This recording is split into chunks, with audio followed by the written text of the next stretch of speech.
Olá, irmãos, sejam bem-vindos à continuidade do nosso estudo em Tiago. Então, a Epístola de Tiago, direcionada aos cristãos convertidos do judaísmo, ou seja, os judeus dispersos por todas as regiões daquele mundo antigo.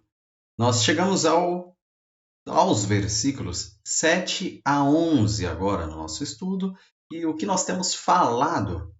Vamos recapitular os últimos assuntos citados. Primeiro, ele já falou mais uma vez, e não a última, sobre irmãos falando mal de outros irmãos.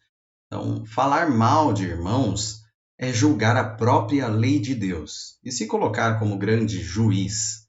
Só existe um juiz e nós não podemos, de alguma forma, tal qual Adão no Éden, tomar ou querer tomar o lugar de Deus, sermos iguais a Deus. Não seja isso que deseja o seu coração, então não fale mal do seu próximo, não fale mal dos outros, esqueça a maledicência, esqueça essa questão de julgar os outros através da sua língua. Também falamos sobre a postura quanto ao futuro, postura quanto a eventos que vão acontecer e a vanglória em cima desses eventos. Você planejar e já se regozijar e mostrar o quanto você é poderoso ao planejar, projetar, trabalhar, tudo isso é muito frágil. Então, o controle está na mão de Deus. Então, tudo o que está acontecendo e vai acontecer, só Deus tem o comando supremo, não nós. O futuro e a própria vida dependem de Deus. Seja o que vai acontecer, os eventos, as ocasiões, as sortes ou fracassos, reveses que nós enfrentaremos, ou mesmo a nossa vida. Não sabemos se sequer estaremos vivos. Tudo isso a gente já refletiu. E por último, na última aula, falamos sobre patrões fraudulentos. Ou seja, aqueles patrões que de alguma forma tentam reter ou perverter o salário dos seus funcionários e enriquecer nas custas das fraudes, nas custas da miséria dos seus funcionários. E o quanto a ira sobre estes ricos em específico está prometida, está garantida e há de acontecer. Não como uma possibilidade, mas como uma garantia. Aquilo no qual baseamos a certeza de que há de ser punido esse tipo de atitude, esse tipo de fraude, esse tipo de opressão. Deus punirá. Nosso Deus punirá. Tudo isso nós falamos na última aula e sobre o convite de lamento desses fraudulentos, mas não lamentos para arrependimento e evitar a ira. Não, já lamentem desde já, porque virá uma ira muito terrível. Mas voltando agora para outro tipo de direcionamento da fala de Tiago, a partir do verso 7, que diz: Portanto, irmãos, sejam pacientes até a vinda do Senhor. Venham, como o agricultor aguarda que a terra produza a preciosa colheita, e como espera com paciência até virem as chuvas do outono e da primavera. Então, alguns destaques aí. O nosso convite a sermos pacientes até quando? Até a vinda do Senhor. Então, que a nossa paciência dure até a vinda do Senhor. E uma comparação que ele faz com essa paciência aguardando com a colheita e o que vem das chuvas até que haja essa colheita. Então, essa é a comparação, a espera com paciência, aguardando a preciosa colheita, ou seja, a vinda do Senhor, e até virem as chuvas também. São as comparações que Tiago faz.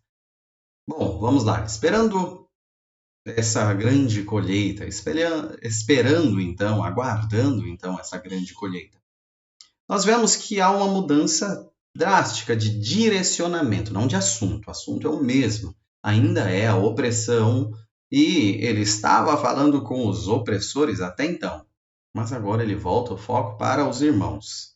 Isso dá o subsídio daquilo que nós falamos, que aqueles ricos em específico que estão com garantia de ira vindoura, garantia de um grande dia do Senhor, cuja ira será derramada brutalmente sobre eles. Bom, não são de forma alguma cristãos. São ricos, aproveitadores, opressores que não são cristãos. Mas agora nós vamos olhar para os oprimidos, os fracos, os que continuam perseverando em Deus apesar de todos estes reveses. Então, nós temos uma mudança de foco de ricos para irmãos. Observação, não de irmãos ricos para irmãos pobres. Então, ricos e não pobres, irmãos. Esse é o direcionamento, então deixa um pouco evidente de que estes são salvos, aqueles não. Então, não estamos falando de qualquer rico com aquele enredo da última aula. Mas o que ele fala é portanto. Então, tudo que ele vai concluir agora está alicerçado no que nós falamos sobre essa ira. Sabe essa ira vindoura que virá sobre os ricos? Aguardem ela. Portanto, se virá essa ira, portanto, se terá tudo isso por causa dessa vingança de Deus, aí sim ele instrui, aí sim ele condiciona, aí sim ele nos convida a esperarmos, aguardarmos. Tudo isso de aguardo do cristão não é simplesmente para varrer os pecados dos ricos para debaixo do pano. Não é porque eles fazem assim, mas Deus se agrada de que eles estão fazendo assim. Não. É porque virá uma ira severa sobre eles, nos quais eles estão sendo chamados a lamentar desde já, chamados a chorar, prantear, desde já. Tamanho lamento que vai demandar essa ira. É por isso que nós devemos aguardar, confiados em Deus, confiados na vingança divina. Então, entendam que esse é o alicerce do nosso aguardo. Não é a falta de justiça, mas é a desconfiança da justiça própria e a confiança na eterna justiça de Deus. Isso nos traz e deve trazer como alicerce a nossa paz. Isso nos traz paz. Devemos nos fundamentar nesse tipo de paz, que a justiça de Deus será feita. Então, desta forma, o método cristão, o modus operandi cristão, é de suportar os tempos, aguardar, sofrer, sabendo que chegará um tempo diferente. Isso é um modo de vida cristã. Isso é uma grande resposta para o mundo que nós vivemos hoje em dia. Afinal, nós temos um mundo em severa perturbação, de ansiedade, de não conseguir aguardar, por causa de tanta informação, seja informação audiovisual, seja a brevidade das notícias que acontecem do outro lado do mundo, e todos aqui já têm notícia em visual daquilo que aconteceu, todas as coisas ficaram muito rápidas, muito céleres. Então, tudo isso tão rápido tem criado muita ansiedade nas pessoas. Mas o modo cristão de vida é suportar as coisas e aguardar os tempos. Então, fruto do Espírito, ele, de alguma forma, ou a paciência que nós temos, sim, ela nos educa a aguardar os tempos certos, os tempos das coisas, e lidar com essa ansiedade que é tão típica do ser humano. Então temos que lidar com isso de uma forma cristã, e a forma cristã, o modo cristão é buscar em Deus aguardar os tempos certos. E os tempos certos citados aqui nesse texto são comparados aí a essa chuva, porque ele fala que o tempo que nós aguardamos finalmente é a vinda de Cristo, é a volta do nosso Senhor. É quando ele virá nos buscar, encerrar todas as coisas, destruir o mal e eternizar a ausência do pecado em nós. Será eterna. Nós reinaremos com Cristo para todo sempre. Então, esse é o alvo do nosso aguardo. Esse é o alvo da nossa paciência. É por isso que nós esperamos, é algo incomparável. Por isso nós temos esperança, por isso nós continuamos e prosseguimos. Essa comparação, ela tem algumas palavras numas traduções mais antigas aí, das chuvas, chuva temporã e a serôdia. Mas vocês viram que na NVI, que eu li, já traz as chuvas de outono e a chuva da primavera. Pois eles separavam essas duas chuvas, uma destinada mais a fertilizar e germinar mesmo a semente, outra a amadurecer a semente. Tem diferenças aí conforme os tempos, e a agricultura até hoje trata com alguma semelhança essas diferenças das chuvas. São muito importantes para quem lida com esse tipo de agricultura. Mas, naquela época, sem tanta tecnologia como nós temos hoje, ainda assim eles aguardavam os tempos. Porque Deus determinou assim, e desde uma simples chuva caindo num campo e fertilizando não, mas alimentando de alguma forma a semente, ajudando a semente a germinar. Ele aguarda, o agricultor aguarda essa chuva como o ciclo dos tempos para mostrar que nós também aguardamos essas chuvas, aguardamos quando haverá essa resposta clara, aguardamos a vinda do nosso Senhor. Isso na natureza, e Deus, de forma magistral, criou o mundo com várias pistas do seu caráter, várias pistas de como devemos enfrentar as coisas, e a própria chuva, tida aqui o tempo certo da colheita, o tempo certo de plantar, o aguardo até um e outro, a distância de um e de outro, nos ensina sobre a nossa vida. Nos ensina o quanto você, sofrendo, ainda tem que aguardar. E isso é saudável. Saudável sofrer e aguardar? Sim. Aguardar o quê? A vinda do Senhor, e sofrer como um modo de vida cristão, aguardando o tempo certo de cada coisa em sua vida.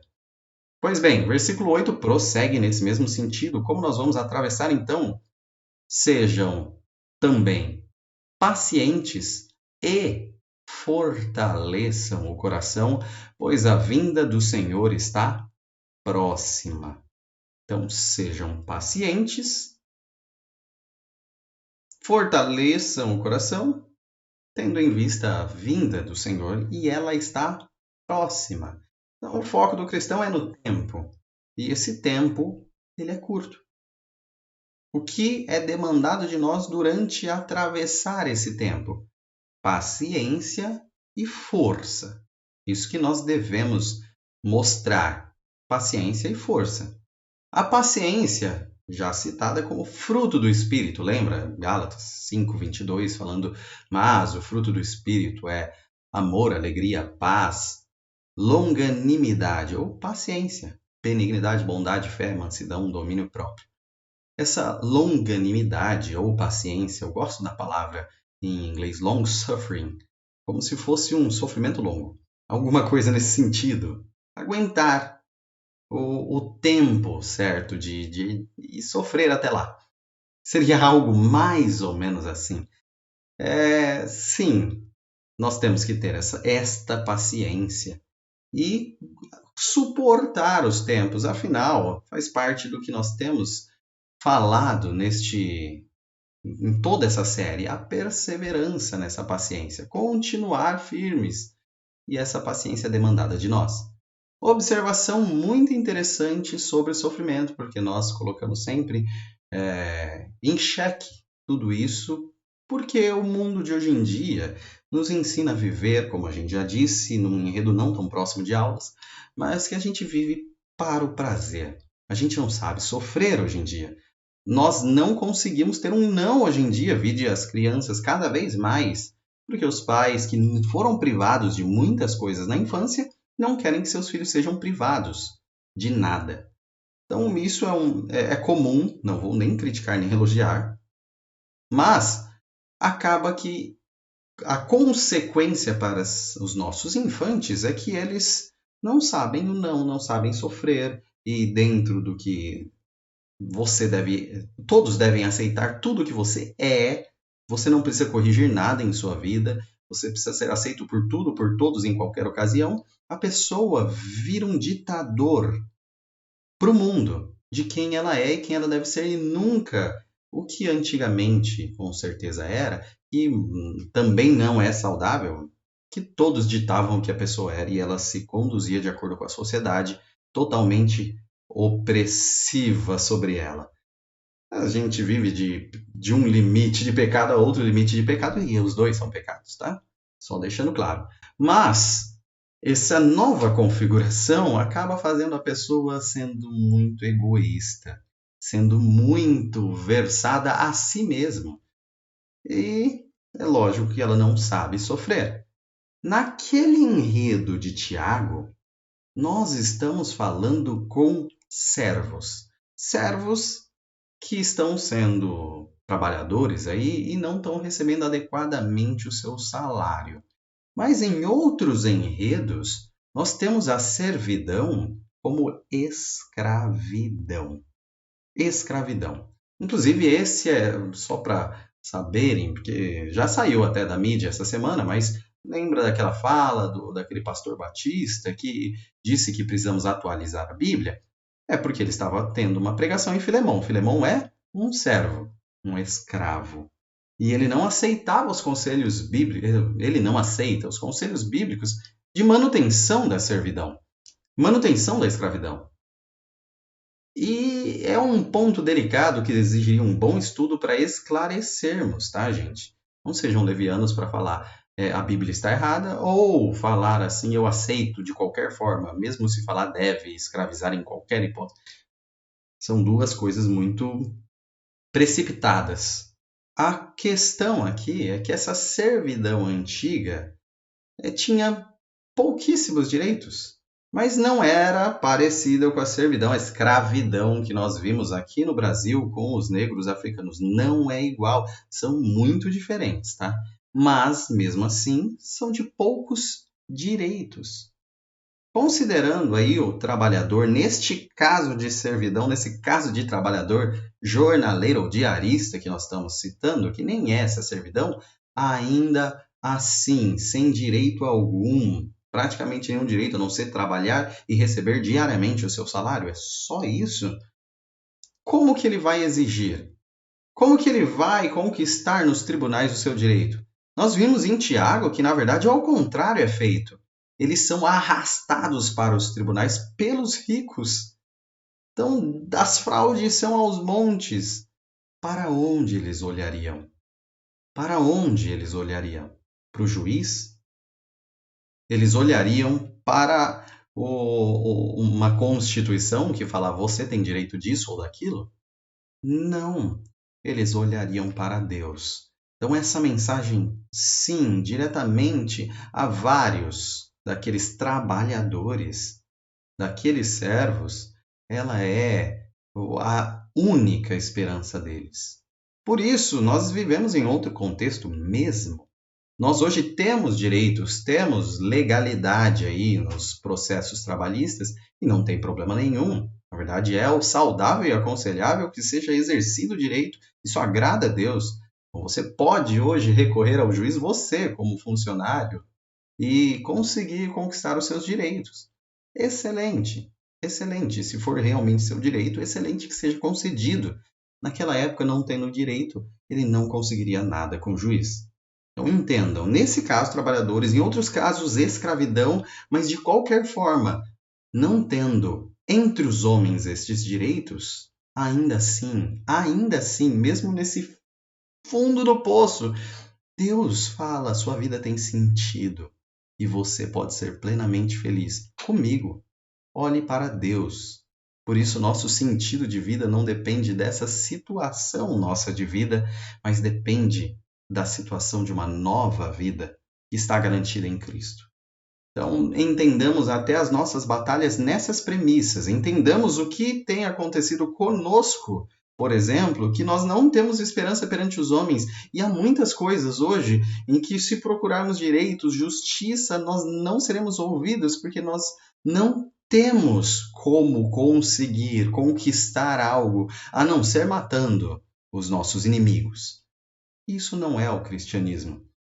Por isso, e é por esse motivo que nós dependemos exclusivamente de Deus, e a nossa esperança e a fonte da nossa paciência é olharmos para a cruz de Cristo e para os céus de glória.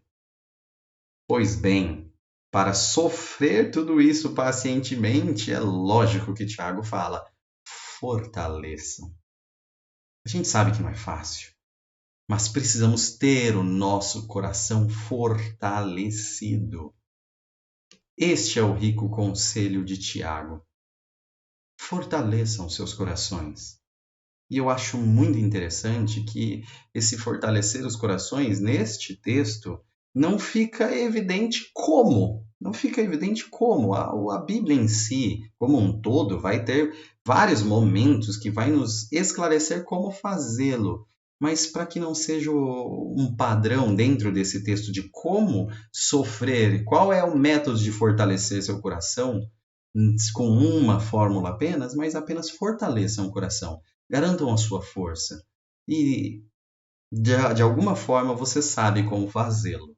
Sabe como procurar essa força nas escrituras, sabe como procurar essa força em oração, sabe como procurar essa força através de conselhos, sabe como procurar essa força através da graça comum de Cristo, até no conhecimento dos homens em terapias, não importa. Mas procurem fortalecer o coração de vocês. Isso é importante para que você consiga ter a paciência. Tenha paciência e tenha força. Fortaleçam os corações, fortaleçam-se em Deus, na força do seu Senhor. E é lógico, o motivo da nossa batalha, o motivo de fazer tudo isso, o motivo de nós passarmos todas essas dificuldades é a vitória. Ninguém batalha para empatar, ninguém batalha para perder, todos batalhamos para vencermos. E a vitória está garantida, a vitória é a vinda de Cristo, nós temos certeza que isso há de acontecer. Não é uma possibilidade, é mais certo do que tudo ao nosso redor, mais real do que você me ver nesse vídeo, me ouvir, mais real do que onde você está, as coisas que você está tocando, o ar que você está respirando, as coisas que você come e bebe, tudo isso é irreal, surreal, perto da realidade de que Cristo há de voltar. Então, a nossa visão dessa vitória é de que ela está próxima, nunca esteve tão próxima, porque a cruz de Cristo é próxima a nós e a ressurreição de Cristo é próxima a nós, a vinda de Cristo também está próxima. Essa é a garantia. Aguardem, tenham paciência e força. Tiago 5:9 diz: Irmãos, não se queixem uns dos outros, para que não sejam julgados. O juiz já está às portas. Então, ainda falando sobre como lidar no meio de tanto sofrimento, já com paciência e com o coração fortalecido, nós precisamos cessar as nossas línguas. E é o último aviso agora de Tiago. Acompanhamos no livro todo vários e vários avisos nesse sentido. Controlem a língua, cuidado com a língua, não falem mal, não maldigam. E mais uma vez ele dá esse aviso. Mais uma vez ele fala sobre falar mal dos irmãos, falar mal uns dos outros. Então, nós sabemos que pela Bíblia como um todo, ou todos esses avisos em Tiago, expressar através da nossa língua nosso descontentamento com o nosso irmão, ou entre irmãos, ou para outro irmão, mas expressar nosso descontentamento com os irmãos ou do irmão é expressamente proibido. Ponto final. É proibido. Não tem discussão, não há contextualização. Pare de expressar o quanto você está descontente com o seu irmão. Pare de fazer isto. É o último aviso. Em Tiago é o nosso último aviso. Se até o momento não foi, que seja neste. Não deixe para uma outra possibilidade. Não deixe para um outro estudo. Desde agora, pare de falar mal dos irmãos. Pare de expressar seu descontentamento. Dentro deste enredo, é óbvio que enredo de ricos e irmãos. Pode ser que está falando de que alguns ricos, alguns, não aqueles ricos que ele falou e ficou claro que eles não são cristãos, mas pode ser que tenha alguns dentro da igreja que também têm uma situação financeira melhor, ou até ricos. E aí, aquele que está sofrendo tão logo direciona a sua língua para expressar o seu descontentamento com estes irmãos. Não faça isso. Não faça isso. Da mesma forma com que Tiago já expressou que nós não devemos dar preferência a estes irmãos mais ricos, ao visitante rico da igreja, nós não também devemos viver de reclamações deles. Então, olha o equilíbrio dentro do cristianismo. Nós não podemos dar preferências por questões externas e estéticas ou mesmo monetárias, financeiras, econômicas. Mas também não devemos passar a falar mal dos ricos, falar mal daquele que está numa situação melhor. Pare com isso. Cesse essa língua de despejar veneno para acumular acusações contra você mesmo. Cesse. Este é o convite / ordem bíblica. Pare imediatamente. Ah, não, mas podem ser outras queixas, não apenas quanto ao rico. Pode ser outra coisa. Tenham em mente, mesmo que haja alguma falha, mesmo que haja alguma coisa que pode ou não ser falha, como nós já vimos, você pode estar até julgando a lei como insuficiente, acusando uma falha que nem é falha, na verdade. E você está se colocando como juiz e falando que a lei de Deus é insuficiente. Tudo isso é risco. Mas o que nós estamos falando é que mesmo que haja uma falha, mesmo que seu irmão falhe contigo, nós perdoamos. Ponto. Não falamos mal, perdoamos. Não espalhamos as notícias, espalhamos perdão. Como isso? Lembre-se da oração dominical. Lembre-se da oração conhecida como Pai Nosso. E que você é convidado a dizer: perdoa-nos as ofensas, assim como nós perdoamos a quem nos tem ofendido, assim como nós perdoamos. Se você não tem perdoado, você não será perdoado. Isso é bem sério na Bíblia. Você precisa perdoar demonstrando que foi perdoado. Demonstrando que você tem o perdão em si, entendeu as suas próprias debilidades, fragilidades e dependência do perdão, a tal ponto que transborda perdão. Se você retém o perdão, não há perdão nenhum concedido a você, derramado em você, transbordando de você. Então, assim como nós perdoamos, que nós perdoemos ao invés de falar mal. Afinal, se nós não perdoarmos, não seremos perdoados. O juiz jaz, o juiz está à porta, às portas, como diz aqui. E venha mesmo, juiz. Maranata, ora vem, juiz. Que esse juiz venha e traga esse julgamento.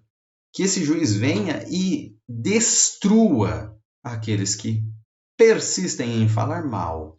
Que venha e destrua o mal. Que venha e destrua o pecado.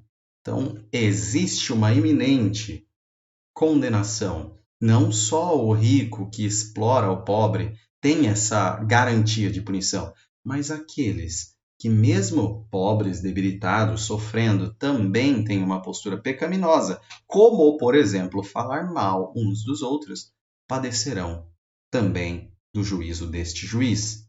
Fiquem atentos, o juiz está às portas. Versículo 10. Irmãos, tenham os profetas que falaram em nome do Senhor como exemplo de paciência diante do sofrimento. Agora começa a ser mais mágico ainda. É algo acalentador mesmo. É algo como uma doce sinfonia aos nossos ouvidos. Nós temos profetas. E esses profetas que falaram em nome do Senhor e sofreram por falarem em nome do Senhor, eles são os nossos exemplos de paciência.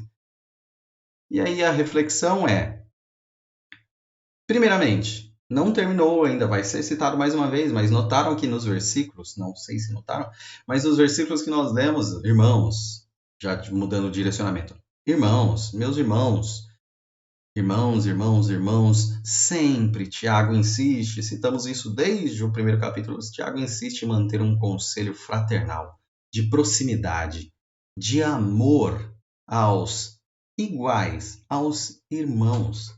Tiago, por mais severo que tem sido em toda a carta, ele não está se colocando longe ou superior. Ele está se colocando próximo e igual. Então entendam, estes conselhos são conselhos de irmãos que desejam o bem verdadeiramente dos seus irmãos. E, falando em uma grande irmandade, ele aponta alguns outros irmãos que são exemplos, que são modelos para nós, ou ainda mais próximos, são companheiros. Se você se sente sozinho em meio ao sofrimento, não tem olhado modelos bíblicos de sofrimento. Você não está sozinho. Observação, essa frase eu achei muito boa, então citarei: a vida de todos os homens, indiscriminadamente, está sujeita a problemas e diversidades. Mas Tiago não traz aqui um exemplo de homens comuns, pois de que adianta perecer junto com a multidão? Mas ele toma o exemplo dos profetas para nos fazer abençoados na companhia deles. Nós precisamos entender que somos abençoados com a companhia destes profetas. Você não pode olhar esses profetas, não, a meta de vida é você ser no mínimo igual a Moisés. E se não for, você irá para o inferno. Não estamos falando da letra da lei, uma exigência e um fardo pesado em Cristo. Não, isso longe do Evangelho.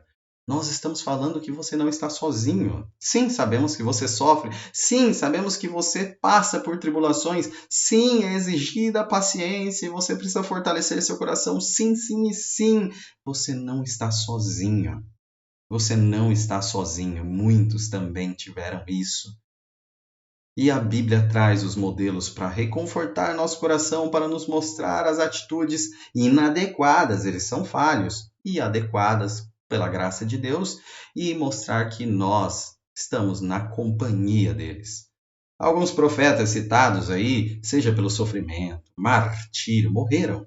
Sim, foram mortos por falar o nome de Deus, ou mesmo sendo rejeitados pelo próprio povo de Israel por tanto tempo falando e falando e ignorados durante todo ou grande parte do ministério. Por exemplo, tem muitos. Elias, Jeremias, Amós, tantos outros ignorados ou em sofrimento, ou em martírio. É isso. Afinal, Jesus mesmo diz: Jerusalém, Jerusalém, que mata os profetas. É assim que eles eram recebidos. Mas a grande reflexão é: durante esse chamado a sofrer, durante esse chamado a pacientemente aguardarmos, o mundo é digno de você? Vocês dois, você e o mundão, se merecem? Porque esse mundo não aceita sofrer, esse mundo não vê vantagem nenhuma em atravessar problemas e continuar com fé. O mundo não vê vantagem nisso. O mundo vê vantagem na sua depravação, vantagem em prazeres carnais, vantagem em trapacear, vantagem em obter lucro em todas as coisas. Essas são as vantagens e muitas outras vantagens terríveis, pueris, vazias existencialmente, imanentes apenas, não transcendentes. Mas nós temos em Hebreus 11, 36 a 38, um dos textos que mais falam sobre isso: sofrimento e valor. Hebreus 11, 36 a 38 diz: Outros enfrentaram zombaria e açoites. Outros ainda foram acorrentados e colocados na prisão, apedrejados, cerrados ao meio, postos à prova, mortos ao fio da espada. Andaram errantes, vestidos de pele de ovelhas e de cabras, necessitados, afligidos e maltratados. O mundo não era digno deles. Imaginem um pouco o que é este mundo, o que é este cosmos todo. É aquilo que foi criado por Deus com riquezas, praias fantásticas, momentos em que homens descobriram coisas sublimes, a tecnologia, nós vemos imagens fantásticas, sons muito bons, conforto sendo legado, grandes coisas que nós podemos utilizar para fazer alimentos saborosíssimos e vistosos perante nós. Nós temos muita coisa boa nesse mundo, muita mesmo. Você pode pegar um grande carrão aí, sair por belas estradas e lindas paisagens. Você pode pegar um avião e ir lá para o Caribe, Punta Cana. Você pode ir até Paris e conhecer a capital das mais famosas. Você pode ir para Dubai e entender o que a tecnologia e o dinheiro pode trazer nesse mundo. Você pode viajar para tanto lugar. Você pode conhecer tantas pessoas, você pode se envolver em relacionamentos amorosos e ter delícias, prazeres. Você pode conhecer de tudo. E esse mundo é vasto e cheio de coisas. O mundo inteiro somado em todas as suas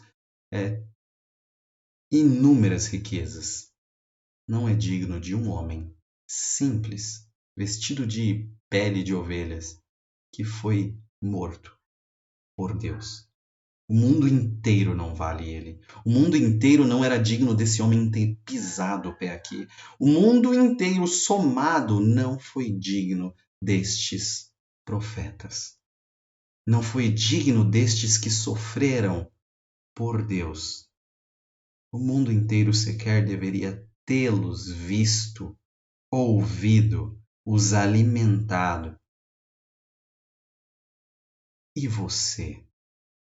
E eu? Será que, na verdade, somos, sim, somos dignos desse mundo e esse mundo é digno de nós? O que esse mundo merece? Você, eu? O que esse mundo merece? Se o mundo te merece, esse mundo deste jeito que nós o conhecemos, ou esse mundo de 2020, mais claramente, 2020 já ficou sinônimo das piores situações de todas, se este mundo seja na sua política, seja na sua corrupção, seja na depravação dos homens, seja na depravação que nós temos visto em ideologias, em tudo isso, seja nas catástrofes, nas doenças, nas mortes. Se este mundo te merece, é porque você não está nessa lista e lhe falta as devidas companhias daqueles que o mundo não era digno. Pois 1 Pedro, ainda neste sentido, 1 Pedro 4, de 14 a 16 diz: Se vocês são insultados por causa do nome de Cristo, felizes são vocês. Repito, se vocês são insultados, por causa do nome de Cristo, felizes são vocês. Pois o Espírito da glória, o Espírito de Deus, repousa sobre vocês. Se algum de vocês sofre, que não seja como assassino, ladrão, criminoso ou qualquer um que se intromete em negócios alheios. Não esse tipo de sofrimento. Contudo, se sofre como cristão, não se envergonhe, mas glorifique a Deus por meio desse nome. Esse nome de cristãos. Esse nome que nós levamos, nome do Cristo, do próprio Deus. Não se envergonhe de sofrer por este nome. Não se envergonhe. Não comece a questionar por que sofro, por que isso acontece comigo, por que tudo comigo. A questão é por que não com você? Ou você quer que o mundo seja digno de você? Ou você quer ser digno e os dois se merecerem, você e este mundo? Pois bem, seja feliz, feliz de verdade. E a felicidade de verdade está em Cristo. A felicidade de verdade habita em Cristo, mesmo que haja insultos por defender e manter e continuar em Cristo. A felicidade está em Cristo. Versículo 11, ainda neste sentido. Como vocês sabem, Nós consideramos felizes aqueles que mostraram perseverança. Vocês ouviram falar sobre a paciência de Jó e viram o fim que o Senhor lhe proporcionou. O Senhor é cheio de compaixão e misericórdia. Ou seja, perseverança. Tema sim, junto com a fé viva da, dos nossos estudos. Grande nome, as práticas da perseverança, uma fé viva. Pois bem, voltemos a falar da perseverança. Em meio a tudo isso, esse sofrimento que demanda paciência, que demanda força ao nosso coração, a perseverança, a felicidade, sim, estão ligadas. Continuar em Cristo é o segredo da felicidade. Lembrem-se, o sofrer não é a felicidade, não é a fonte da felicidade. O sofrimento não é o que nos traz alegria, não somos masoquistas. Não é isso de forma alguma. Perseverar, sim, traz alegria, traz a felicidade. Aí está a felicidade. Perseverar em Cristo, continuar em Cristo, porque desde o capítulo 1 estamos falando que a própria prova, que a própria tribulação, a turbulência da sua vida é um meio de você continuar exibindo ao mundo a sua fé. Pois bem, eis que vem a prova e você persevera, aí habita a felicidade, porque habita os céus de glória, o sentido da vida e o propósito de glorificar a Deus em todas as coisas. Mas chega a tribulação e você tão logo não persevera e habita a felicidade? Não, habita a tristeza, habita a confusão, o despropósito, a existência vazia. E o mundo, nessa existência vazia, só pode chegar à conclusão: nada tem sentido, pois eu sofro. Enquanto o cristão fala: em Cristo há sentido até no sofrimento. Pois nós sabemos que o egocentrismo é o que temos neste mundo, como foco de felicidade o eu. Mas nós não temos em nós mesmos esse foco, mas em Deus. Por isso somos teocêntricos. Sim, somos teocêntricos. Nosso foco está em Deus. E se nós estivermos envoltos dessa glória, habitará em nós a plena e impecável e inextinguível, infindável felicidade. Pois bem, temos mais um exemplo. Tivemos exemplos dos profetas, pois ele cita a paciência de Jó.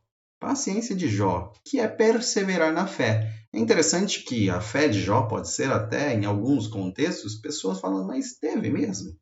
Questionada. Isso mesmo. Até Jó é questionado, não está fácil para ninguém. Por quê? No meio daquele sofrimento, ele começa a questionar qual foi o seu pecado, por que aquilo estava acontecendo com ele. Sim, por mais que a primeira reação de Jó, capítulos 1 e 2 principalmente, nós teremos um Jó incrível. Aquele que todo mundo gosta de ler. O resto todo só a gente pula para o capítulo 40. Porque daí para frente é questionamento. É um grande livro de filosofia de vida, propósito de existência, questionamento e sabedoria. O livro de Jó. Pois ele questiona. Então entendam, é uma paciência, mas é uma paciência, sim, que age de forma a questionar as coisas, mas perseverar na fé. Então tem também essa frase: a paciência de Jó não foi passiva, mas ativa. Ele questionou, protestou, argumentou, chorou, lamentou, discutiu com Deus. Contudo, seu mérito foi nunca abandonar a fé e a confiança em Deus, mesmo sem compreender plenamente a causa de seu sofrimento. Ele nunca, por completo, entendeu a causa do seu sofrimento até que Deus o respondeu, ao mínimo. Mas Deus respondeu: sabe qual é a causa do seu sofrimento? Sabe o porquê você está sofrendo? Sabe qual é a razão? Eu sou Deus. Fique implícito, não você. Eu sou Deus. Então, mesmo sem Jó entender plenamente, ele entendeu, entendeu o propósito, entendeu quem é Deus. E ele conhecia só de ouvir falar, e agora ele vê verdadeiramente quem é Deus. Deus é poderoso para nos oferecer como trajetória de vida ou o bom momento ou o momento de turbulência.